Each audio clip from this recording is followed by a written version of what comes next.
హర్ష, హరికృష్ణ ఇంటికి వస్తారు. ఏమైంది హర్ష, నేను చాలా టెన్షన్గా ఉన్నాను అని లక్ష్మి అడుగుతూ ఉంటే హర్ష చాలా సీరియస్గా ఫేస్ పెట్టి నించొని ఉంటాడు. ఏమైంది హర్ష, చెప్పు త్వరగా అని లక్ష్మి అడుగుతూ ఉంటే హర్ష ఒక్కసారిగా నవ్వి, ఏంటక్క ఎందుకంత కంగారు పడతావు, నువ్వు ఎంత బాగా వంటలు చేస్తావక్క, నీ వంటలు నచ్చని వారు ఎవరైనా ఉంటారా అని చెప్తూ వాళ్ళందరికీ చాలా బాగా నచ్చాయి అక్క నీ వంటలు అని చెప్తూ ఉంటాడు. అవునా హర్ష అని అంటూ ఉంటే, అక్క ఇది సరిపోతుంది అక్క, మనకి ఆ కాంట్రాక్ట్ ఎలాగైనా నీకే వస్తుంది అక్క, క్యాంటీన్ కాంట్రాక్ట్ అని చెప్తూ ఉంటే, ఇది చాలదు హర్ష, మనము వడ్డీల శకుంతల చేసే వంటలు నాణ్యమైనవి కాదని, శుచి శుభ్రత లేకుండా చేస్తుందని మనం నిరూపించాలి, నిజాన్ని మీ సార్కి ఎలాగైనా అది చూపించాలి హర్ష అని అంటూ ఉంటే, ఎలా అక్క, ఏం చేద్దాం అని అడుగుతూ ఉంటాడు హర్ష. నా దగ్గర ఒక ప్లాన్ ఉంది, మనం వాళ్ళ స్థావరానికి వెళ్ళి వాళ్ళు ఎలాంటి వంటలు చేస్తున్నారో వీడియో తీసి మీ బాస్కి చూపించాలి అని ఏదో అలా ప్లాన్ చేద్దాం, ఇలా వెళ్దాము అని అనుకుంటూ ఉంటారు.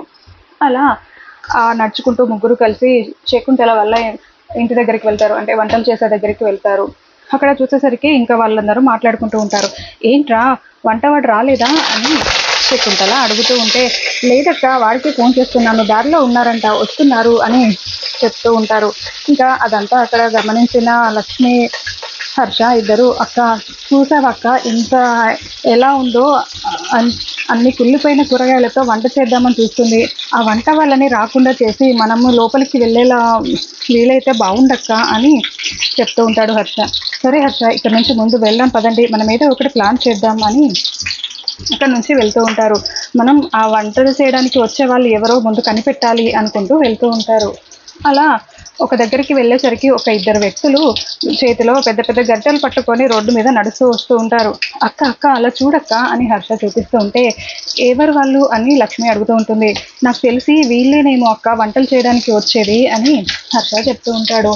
వాళ్ళేనంటావా అని లక్ష్మి అడుగుతూ ఉంటే, ఉండమ్మా నేను కనుక్కుంటాను అని హర్ష వెళ్తూ ఉంటాడు. ఈ లోపే వాళ్ళిద్దరూ టీ తాగి వెళ్దాం రా అని ఒక టీ స్టాల్ దగ్గర ఆగి అక్కడ బెంచ్ మీద కూర్చొని ఉంటారు. అప్పుడే హరికృష్ణ అక్కడికి వెళ్ళి, అంకుల్ అంకుల్ మీరు ఈ ఊరికి కొత్తలా ఉన్నారు, ఏ ఊరు అంకుల్, ఎక్కడి నుండి వస్తున్నారు అని అడుగుతూ ఉంటే, మాది కోనసీమలే బాబు, మేము ఇక్కడ వంటలు చేయడానికి వచ్చాము అని, ఆ వడ్డీల శకుంతల దగ్గర వంటలు చేయడానికి వచ్చామని చెప్తూ ఉంటారు. ఓ అవునా, అయితే మీరు చాలా బాగా వంట చేస్తారన్నమాట అని హరికృష్ణ మాట్లాడుతూ ఉంటే, అవును బాబు, మా చేతి వంటలు తిన్న వాళ్ళు ఎవరైనా రుచి మర్చిపోరు, మళ్ళీ మళ్ళీ కావాలని అడుగుతారు, మీకు కూడా ఏమైనా వంటలు చేసే ఫంక్షన్స్ ఏమైనా ఉంటే మాకు చెప్పండి అని చెప్తూ ఉంటాడు. సరే అంకుల్ అని హరికృష్ణ అక్కడి నుంచి వెళ్ళిపోతాడు. అమ్మ వీళ్ళేనమ్మా అని చెప్పడంతో, వీళ్ళక్కడికి వెళ్లకుండా చేయడం ఎలా అని లక్ష్మి అనుకుంటూ ఉంటుంది. అమ్మ నాదొక ఐడియా అని హరికృష్ణ చెప్తాడు. ఏంటా అది అని లక్ష్మి అడగడంతో, మా ఫ్రెండ్ స్కూల్కి రాకుండా ఉండడానికి ఒక చిన్న ట్రిక్ ప్లే చేస్తున్నాడమ్మా, అదే ట్రిక్తో రోజు స్కూల్ ఎగ్గొడుతున్నాడు, నేను ఇప్పుడు ఇది ఇక్కడ అమలు చేస్తాను అని ఏదో సీక్రెట్గా చెప్తూ ఉంటాడు. వర్కౌట్ అవుతుందంటావారా అని అంటూ ఉంటే, నువ్వు చూస్తూ ఉండమ్మా మై హూనా అంటూ అక్కడి నుంచి, మామ వెళ్దాం రా అని హర్షని తీసుకొని పక్కకు వెళ్ళి ఏవో చెట్టు ఆకులు తీసుకుని వచ్చి ఆ పసరు తీసి వాళ్ళు తాగే టీలలో పోసేస్తాడు. ఆ టీ చేసే ఆవిడ కాసేపు పక్కకు జరగడంతో అది గమనించిన హరికృష్ణ అక్కడికి వెళ్ళి అందులో ఆ పసరు కలిపేస్తాడు 2 టీలలో.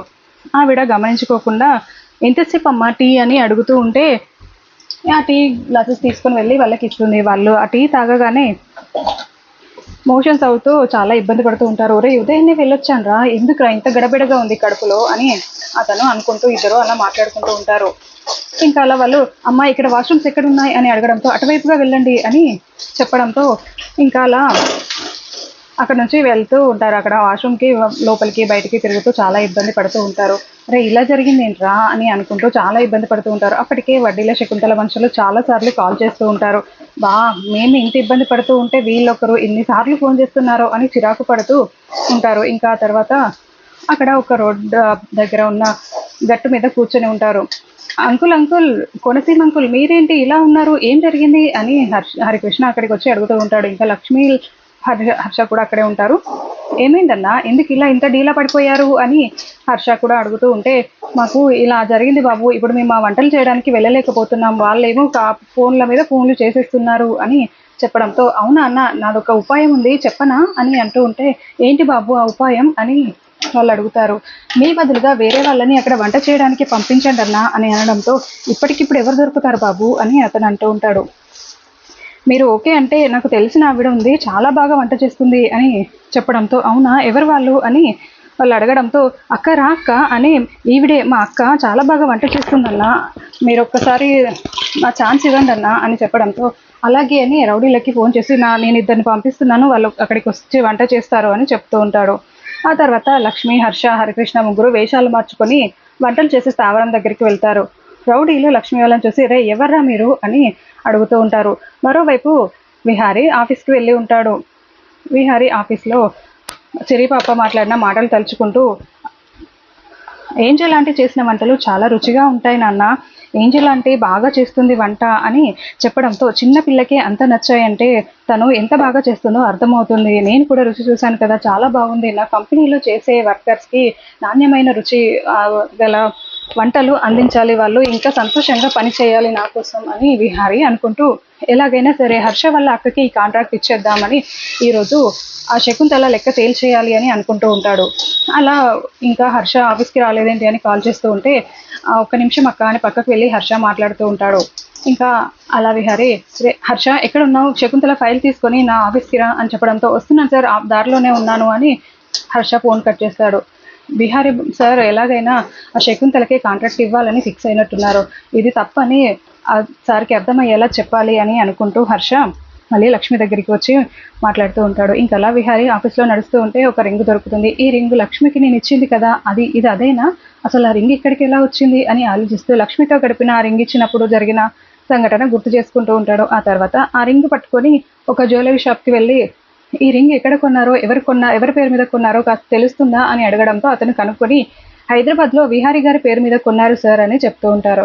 థ్యాంక్ యూ సార్ అని విహారీ అక్కడి నుంచి బయటికి వచ్చి, ఈ రింగ్ ఇక్కడ ఉంది అంటే లక్ష్మి నా ఆఫీస్కి వచ్చిందా, లక్ష్మి ఇక్కడ చుట్టుపక్కలే ఉందా అని విహారీ ఆలోచిస్తూ ఉంటాడు.